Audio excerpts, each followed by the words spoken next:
Buenos días, buenas tardes y buenas noches a toda la audiencia que nos escucha el día de hoy. Tenemos el gusto de tener como invitado a Germán Vargas, CIO and IT Projector de Grupo RO. ¿Cómo te encuentras, Germán? ¿Qué tal, Rodolfo? ¿Cómo estás? Qué gusto saludarte.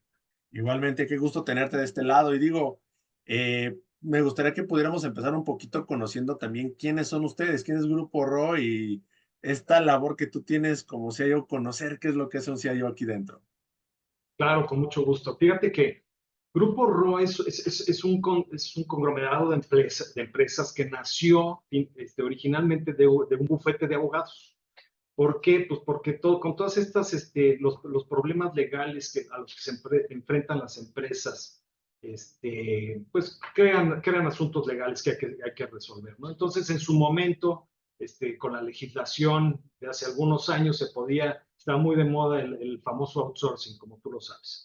Entonces, dentro de esta línea, se crearon una serie de empresas para poder tener el 360 grados de administración de personal de una empresa, este, a través de las soluciones que vas necesitando, ¿no? Entonces, de tener la solución legal, cambiamos a tener, o evolucionamos a tener una solución de cálculo de nóminas, de administración de nóminas, de administración de beneficios, seguros, por ejemplo.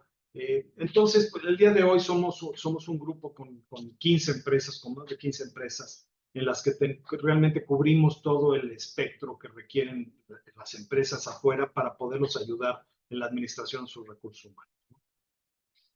Y aquí me viene una de las primeras preguntas, y es de este lado tuyo, que es el perfil tecnológico dentro de la empresa. ¿Cuál es la estrategia que tiene actualmente dentro de la parte tecnológica en Grupo RO y cómo se está alineando esto con su visión corporativa de crecer, consolidar y diversificar? Claro, mira, es complicado porque tenemos prácticamente todo está escrito, pero no está escrito en piedra, ¿no? Entonces, cada quien tiene su estilo y tiene sus maneras diferentes de hacer las cosas. Entonces, cuando decido yo tomar el reto aquí en Grupo RO, bueno, me encuentro con que tenemos necesidades en estas 15 empresas y cada una de ellas como muy específica, ¿no? Entonces, hay que ser como un poquito todólogo, ¿no? Entonces, retomando un poquito lo que yo te comentaba de la empresa del despacho jurídico, bueno, pues necesita una herramienta con la que demos seguimiento a juicios y podamos comunicar a nuestros clientes cómo van los procesos y demás. Pero si yo me volteo a la herramienta de seguros, bueno, entonces probablemente, o al área de seguros o a la compañía de seguros, lo más probable es que necesitemos una herramienta para administrar estos seguros, la cartera, o cómo integrar esa cartera a esas herramientas que están disponibles en el mercado para integrarlas a nuestros sistemas y a nuestra operación, ¿no? Y así me puedo seguir. No hay otras, por ejemplo, tenemos una plataforma que desarrollamos que se llama PeopleZone, que es específica para la atracción de talento, en la que tú vas comprando, por ejemplo, créditos o servicios y entonces tienes derecho a publicar una serie de oportunidades y ver un número definido de currículums o de postulantes que tú tienes para ir automatizando esto, ¿no? Y si en el Inter tú quieres dar ese brinco, yo creo que ese es el valor agregado que tenemos. Si en el Inter tú quieres dar ese brinco de la parte tecnológica a la parte humana, siempre tenemos la parte humana atrás. Entonces, los servicios de consultoría que van acompañando estas herramientas tecnológicas, tratamos de tenerlas también de una manera muy útil. Y así me puedo seguir con varios ejemplos, ¿no? O sea, tenemos una tarjeta de beneficios, tenemos lo que te puedas imaginar. Entonces, el reto es importante precisamente por eso, porque es multidisciplinario y tengo que lograr, o tenemos que lograr como equipo, que todas estas trabajen al unísono, aun cuando parecieran soluciones aisladas, ¿no? Y de tu lado, Germán, ¿cómo es que logras fomentar esta innovación tecnológica dentro del grupo? Claro, mira, hicimos una transformación. Yo, de formación soy ingeniero industrial, pero si a mí me preguntas, ¿a qué te dedicas? Yo me considero un experto en la administración de tecnología. ¿Por qué en la administración? Porque pues, temprano en mi carrera profesional, estoy hablando de hace ya más de alrededor de 25 años, este, uno de mis mentores me dijo, tienes una habilidad nata para la administración de proyectos. No se te van los detalles, tienes una línea de pensamiento que te lleva por ahí, pero necesitas conocimiento. Entonces, por ahí hice un posgrado en dirección de proyectos, las certificaciones y demás del PMI, y ha sido algo que me ha acompañado, la verdad es que en toda mi historia profesional. Cuando tú te vas a estas certificaciones, creo que son muy cuadradas y muy a rajatabla. Entonces, lo que he hecho pues, es adoptarlo a mi estilo muy personal, ¿no? Y entonces, cuando tomo el reto aquí en Grupo RO, lo que hago es decir, ok, lo primero que tenemos que hacer es, sistemas no es el que decide cuáles son los proyectos que requiere la compañía. La compañía tiene que decidir por sí mismo y no es la opinión de una persona porque siempre va a haber contraposición. Entonces, creamos un área de proyectos en la que nosotros a través de una herramienta que es el acta de reconocimiento de proyecto o el famoso Project Charter, o sea, no estoy inventando el agua tibia, con 7 preguntas muy rápidas establecemos objetivo, el propósito. El objetivo normalmente es qué es lo que quieres hacer y el propósito es generar dinero, normalmente, ¿no? Digo, para ponerlo en términos fáciles. ¿Quién va a ser el patrocinador del proyecto, etcétera, etcétera? 7 preguntas muy básicas en una hoja carta que nos permite a la organización tomar una decisión rápida de hacia dónde va, ¿no? Entonces, no es el área de sistemas la que decide qué proyectos van para la empresa o cuáles no, sino la propia empresa dice, sí, con base en esta información preliminar, vamos hacia adelante, ¿no?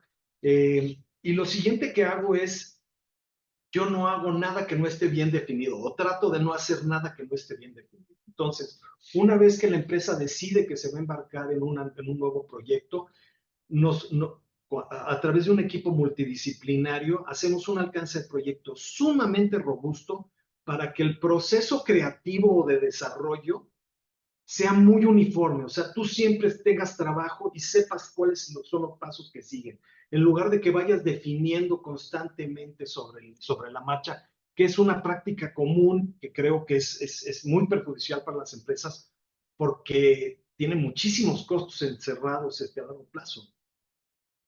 Entonces, estas dos ideas son las que son el eje de toda mi operación, que además la puedes extrapolar también a la parte de los fierros, ¿no? A la parte de la infraestructura, seguridad, etcétera, etcétera. Y has mencionado esta parte incluso de tu punto de vista, la forma en cómo lo vas trabajando de tu lado, que lo que platicamos al inicio antes de empezar la entrevista y que sí quiero tocar, es esta transformación del área del CIO, director de TI, o este puesto, que anteriormente solo se tenía como la persona que le lleva la computadora cuando se descompone, al área de, oye, pues yo ya soy el que toma la decisión de ver hacia dónde nos vamos a dirigir, porque ya el tema digital y la parte tecnológica ya no es un si quieres implementarlo, está en todas las empresas y quien no lo está haciendo va a desaparecer y punto. Y para eso se tiene este perfil que ya es un tema de liderazgo en cuestión, toma de decisiones para el crecimiento de esta. Claro, mira, si nos vamos ahora sí que a la protohistoria de los sistemas, ¿no? Cuando empezábamos, normalmente el CIO o el gerente de sistemas le reportaba al director de finanzas. ¿Por qué? Porque las primeras soluciones que salieron en sistemas eran soluciones contables o eran soluciones que te ayudaban a los impuestos, una serie de cosas que hacía sentido que le reportaran al área de finanzas. O sea, era donde mayor impacto tenías en la organización. El día de hoy, una organización que no está digitalizada y que no basa sus procesos en herramientas digitales, algunas móviles, algunas fijas, etcétera, etcétera, está completamente fuera de la jugada, como lo estás diciendo, ¿no? Entonces, es muy importante que las empresas evolucionen, sobre todo la gente o sea, los directores generales de mi edad, ¿no? O sea, todavía traen este chip de que el director general es el que tiene la última palabra y es el que decide hacia dónde va tecnológicamente la empresa. Yo creo que es muy importante abrir este abanico y decir, oye, tenemos todas estas opciones para ir hacia adelante y no debemos de adoptar una herramienta en particular porque es lo que está adoptando la mayoría de la gente, es salir al mercado, qué es lo que me sirve a mí y lo más importante de todo es cómo va a impactar al negocio para generar recursos. O sea, yo creo que se nos olvida de repente a los directores de sistemas y a los CIOs que estamos, sí, somos un centro de costo para las empresas, pero también somos un promotor de ventas y de generación de recursos o de conservación de recursos. Cuando tú hablas de inventario, si tú tienes un sistema de inventario robusto, puedes impactar positivamente a la empresa. Si tú tienes un sistema de recuperación de cartera robusto, puedes impactar positivamente a la empresa. Entonces, el chiste es que todas estas herramientas que tú vayas seleccionando y que te vayan dando el poder de ayudar a las diferentes áreas a seleccionar cuáles son las herramientas, no nada más siguiendo una tendencia en la industria, hacen que el área de sistemas se vuelva productiva para las empresas. Y yo creo que ese es el nuevo enfoque que tenemos que ver, ¿no? O sea, el área de sistemas sí es un área de costo para las empresas, pero también es un área de cambio, de promover los procesos, de estandarizar procesos, de mejorarlos, y pues todo esto a través de herramientas que pueden ser físicas o lógicas, ¿no? O sea, software y hardware, lo que decían los famosos firmware, ¿no? Y en esta parte, digo, vemos estas tendencias que se están dando como lo que es la misma inteligencia artificial, que ahorita todo está súper de moda, aunque no saben realmente hasta qué punto está, pero hay otras tecnologías que sabemos que ya son una necesidad en las empresas, como lo que es ya la ciberseguridad, que no es un si quieres implementar o no, es un sí o sí.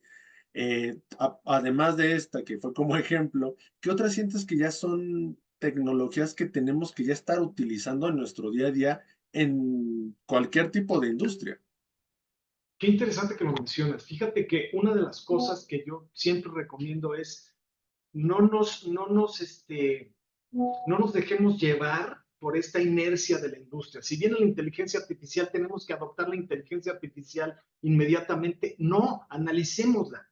¿Dónde podemos ponerla en la organización que nos vuelva más eficientes, que le agregue a mis procesos, que le agregue a mi operación? No para ir al mercado a decir que utilizo inteligencia artificial. Ese objetivo no es suficiente. Tiene que haber un objetivo económico para la empresa que haga una diferencia. Y ese debe ser el detonante para saber qué adoptar y qué no adoptar.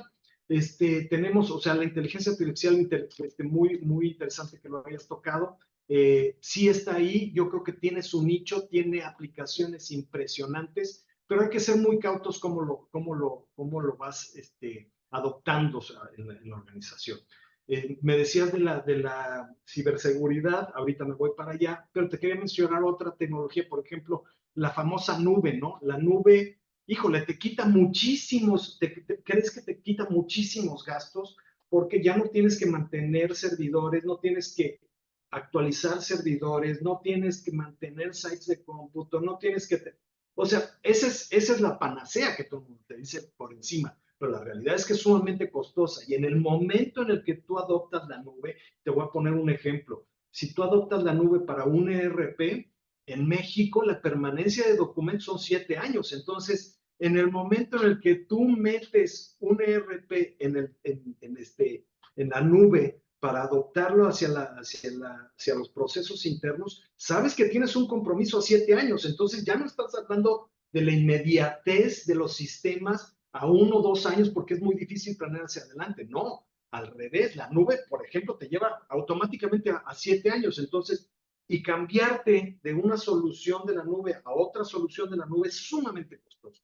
Entonces, tienes que ser muy cuidadoso en cómo adoptas y cómo haces el onboarding de todas estas herramientas. La ciberseguridad, hay dos maneras de verla, ¿no? O sea, es tan importante como tener una computadora o como tener una conexión a internet, la ciberseguridad. O sea, el día de hoy, el 92% de los correos electrónicos que recibimos en el grupo son spam, ¿no? Entonces, imagínate si tú no tienes una herramienta robusta anti-spam, pues entonces tu gente está recibiendo constantemente spam y se habitúan. Y una cosa que yo siempre digo es, demasiada información es peor que poca información. ¿Por qué? Porque conscientemente empiezas a ignorarla. Entonces, si tú recibes 40 correos y de esos solamente 5 son los que te interesan, y tienes que hacer el browsing sobre los otros 35, llega un momento que dices, luego reviso el correo. El chiste es que el correo sea tan productivo, por no tener spam y ser y crear una cultura de su uso, y te estás hablando de las tecnologías más viejas que existen, ¿no? Que la gente le haga caso y que sepa que es prioritario. Ese es parte del chiste, ¿no? Ahora, con todas estas herramientas de mensajería y de chat, también es muy interesante lo que está sucediendo. Pero regresando a la ciberseguridad que me decías, hay dos maneras de verlo. La primera es, tú compras tus fierros, o sea, el famoso black box o tu firewall, y haces la seguridad interna, que ese es nada más como la herramienta que te permite hacerlo. Y por el otro lado tienes otra de las tendencias de la industria, que es el software as a service. Y aquí ya no es software, sería un service, as a service, ¿no? Entonces tú tienes el servicio de la seguridad contratado como un servicio externo con un tercero. Es también una de las tendencias que están sucediendo. Entonces, ¿cuál de estos dos esquemas es el mejor? No existe una receta. Tú tienes que ver hacia adentro, hacia tu organización, qué es lo que necesitas y tomar las decisiones correctas. Y yo creo que ahí es donde hace la diferencia un buen CIO en una empresa. Al tomar estas decisiones que con los meses y con los años van teniendo frutos y van probándose positivas. Pero siempre con la consigna de que la única constante en sistemas es que todo cambia y todo debe de evolucionar, ¿no? Es muy común también en los antiguos CIOs de hace 20 años, los que empezamos hace 20 años o empezamos hace 30 años, que creas como cotos de poder y no quieres que nadie se meta y que nadie aprenda más allá de o sea, como que es tuyo. Hay un sentido de propiedad del área, ¿no? Y yo creo que debe ser un área que se debe a la organización, que debe de ser abierta y que debe de proporcionar todas las herramientas a las que tenga acceso para hacer a la empresa productiva, ¿no?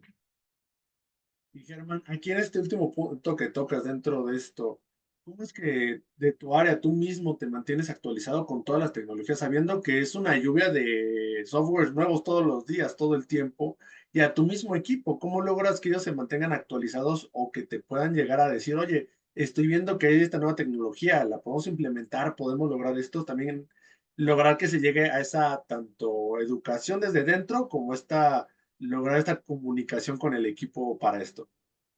Claro. Mira, yo trabajo con muchos jóvenes, porque pues, el mundo es de los jóvenes, ¿no? Y nosotros estamos nada más ahora sí que pavimentando el camino para que ustedes continúen. Yo lo que trato de hacer mucho es retomar lo que se ha aprendido en el camino. De repente olvidamos la historia, ¿no? Entonces, hace un par de meses en una de mis reuniones con todo el equipo, de mis reuniones globales con todo el equipo, les decía, hoy es aniversario del Internet. ¿Y por qué es aniversario del Internet? Ah, pues porque resulta que el Internet nació de esta y esta manera, como un método para intercambiar información rápidamente entre universidades. Pero ¿tú sabes de dónde viene esta información, esta primera fuente de información? ¿Tienes idea de dónde viene? ¿De dónde? Del CERN. El CERN es el Centro de Estudios Nucleares Europeos, donde está el colisionador de hadrones. Parece mentira, pero fíjate cómo todo va conectado, ¿no? Entonces, el Internet nace en el CERN como una respuesta a poder compartir los experimentos rápidamente con las universidades para poder trabajar de manera inmediata y regresar los datos. Y ahí vino algo increíble que fue, volvieron de dominio público el Internet. Y el que volvió el dominio de dominio público el Internet fue el CERN, junto con, ahorita, para que me adorno, no me acuerdo del nombre, lo tengo por ahí anotado, pero te digo, a la hora que tú le platicas esto a los chavos, dicen, híjole, pues de ahí viene el Internet. Entonces, como una necesidad científica de poder intercambiar información para poder estudiarla, cambió al mundo para que todos estuviéramos comentados, para que ahorita podamos tener esta entrevista de manera digital, ¿no? Tú con tu cámara, yo con mi cámara, sentados en nuestra oficina y no movernos 2 horas en esta ciudad que es una locura. Pero si tú logras mandar ese mensaje a tu equipo, el equipo empieza a tomar estas mismas actitudes, ¿no? También leía por ahí un extracto de información que saqué hace 12 años, porque yo uso hace muchos años, uso Notes de Microsoft para tomar mis notas, entonces pues, ahí se va quedando como cuaderno digital. Y eso me permite regresar de manera muy fácil, ¿no? Entonces estaba buscando yo una serie de cosas, me sale este artículo de hace 12 años y lo más interesante es que decía, estamos en una era, hace 12 años, o sea, estamos hablando de 2012, estamos en una era en el que todas las aplicaciones tienden a parecerse a Facebook. Ahorita Facebook ya va de salida, o sea, como red social ya va de salida y no es una red joven, ¿no? O sea, ahorita los jóvenes están más metidos en Instagram y en TikTok y en otras redes. Facebook ha tenido una evolución diferente. Pero en ese entonces, hace 12 años, decíamos, ¿no? O sea, todo tiende a parecerse a Facebook, o sea, en un tablero en el que tú vas desplegando hacia arriba, te va dando bits de información, si tú quieres profundizar, le das clic y te metes, o sea, fue todo un concepto completamente novedoso. Y si tú regresas a esto de hace 12 años y se lo contagias a la gente que trabaja contigo, no quiere decir que lo vaya a copiar o que lo vaya a hacer de esa manera, pero tiene recursos adicionales para hacer las cosas de una manera novedosa con esa visión que tienen, ¿entiendes? Y es donde tenemos toda la parte de siempre estar con esta actualización constante, que estamos viendo los cambios que se están dando, estamos viendo el nuevo talento, estamos viendo que incluso lo que está ahorita, como decías, un tema Facebook, está cambiando, que ya estamos muy acostumbrados a decir es con Facebook. Bueno, ya tal vez va a ser otra red, va a cambiar esto, la misma publicidad ya no es en los mismos lados. Estamos incluso hasta en esta época que ya no es el tema de los paquetes, sino de la personalización por lo mismo, de que las soluciones cada vez están haciendo más específicas para cada uno y para cada empresa y para cada equipo. Exactamente, exactamente. Si tú ves cómo van adoptando las compañías, las grandes compañías de medios, las herramientas, o sea, sale TikTok y entonces automáticamente todas las redes sociales, o sea, Instagram, para poner un ejemplo, saca sus reels, ¿no? O sea, entonces ya empiezas a tener tu carrete y todas estas herramientas que vienen como que de TikTok, pues las adoptan rápidamente para no quedarse fuera de la jugada, ¿no? Entonces, Es la ese es el parte de reto, nos aprender a tenemos que adaptar. mover muy bien. Sí, que es esa parte Perdón. de adaptar, que creo que el puesto donde estás tú, el CIO, es el que tiene que tener esta principal como capacidad o habilidad, que es la de adaptación, que creo que ya es una habilidad que para cualquier puesto tecnológico sí o sí tienes que aprender a tenerlo. Fíjate, una de las cosas que cambiaron, que si me lo hubieras dicho hace 10 años no lo hubiera creído, es que dentro de mi organigrama tengo diseñadores, o sea, diseñadores UX de planta. ¿Por qué? Pues porque yo ya no entiendo, o sea, sí soy un usuario y trato de mantenerme al día y todos estos bits de información que te digo que trato de compartir con mi equipo para que ellos mismos tengan la curiosidad de ir a buscar los propios y hacer lo mismo no es suficiente. Me tengo que rodear de gente joven, me tengo que rodear de gente talentosa, precisamente que haga no una solución productiva nada más, sino atractiva para que la gente la adopte. O sea, la resistencia al cambio es uno de los grandes enemigos de sistemas en las organizaciones, la resistencia al cambio. Entonces, cuando tú creas algo novedoso, atractivo, con las tendencias modernas, etcétera, etcétera, es más fácil que lo adopten. ¿Y cómo lo haces? Pues rodeándote de gente joven, adoptando, siguiendo las nuevas tendencias y demás. Pues, de ahí la importancia de tener estos diferentes áreas, por ejemplo, diseño, para que todo sea armónico, ¿no?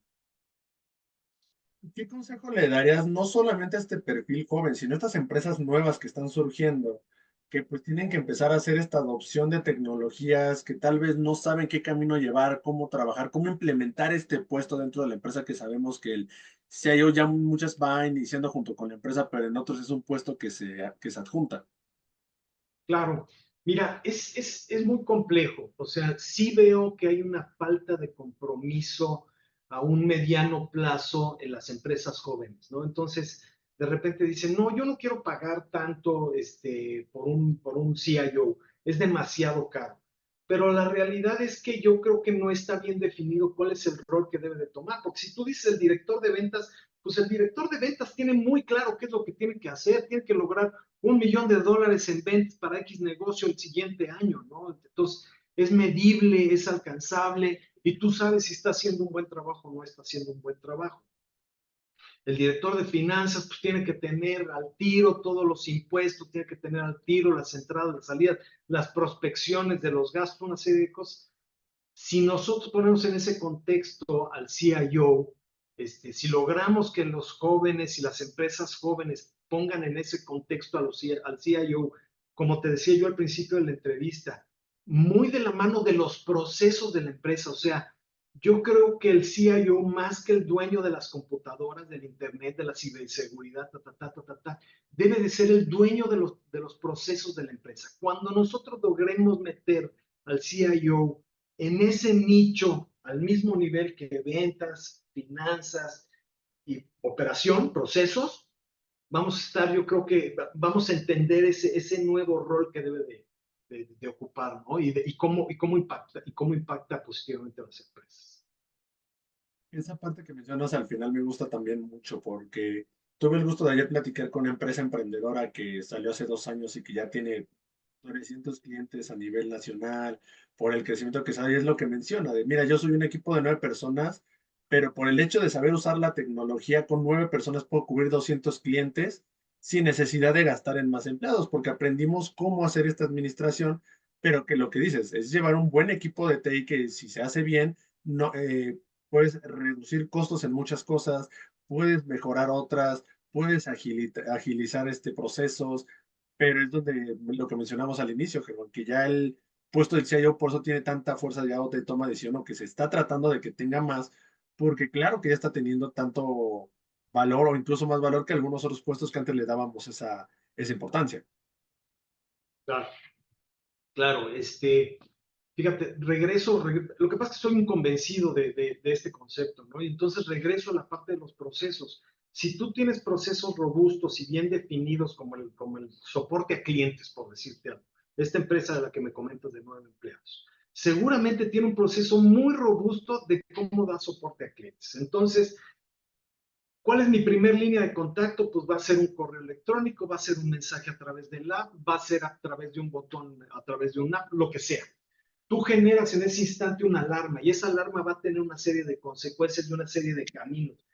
Si ese camino está perfectamente bien establecido, tú puedes crear una expectativa en el cliente, decir te voy a resolver, o tú puedes ofrecer al cliente, te voy a resolver en 12 horas cualquier asunto, ¿no?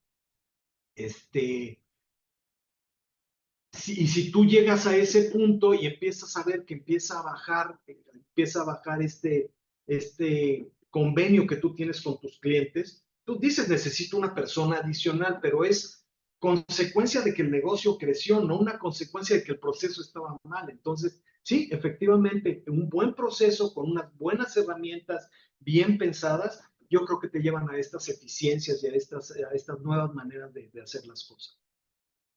Y Germán, ya como último, más por tiempos, porque seguro podemos platicar de muchos temas que están aquí en cuestión tecnología y lo que está sucediendo en esta área.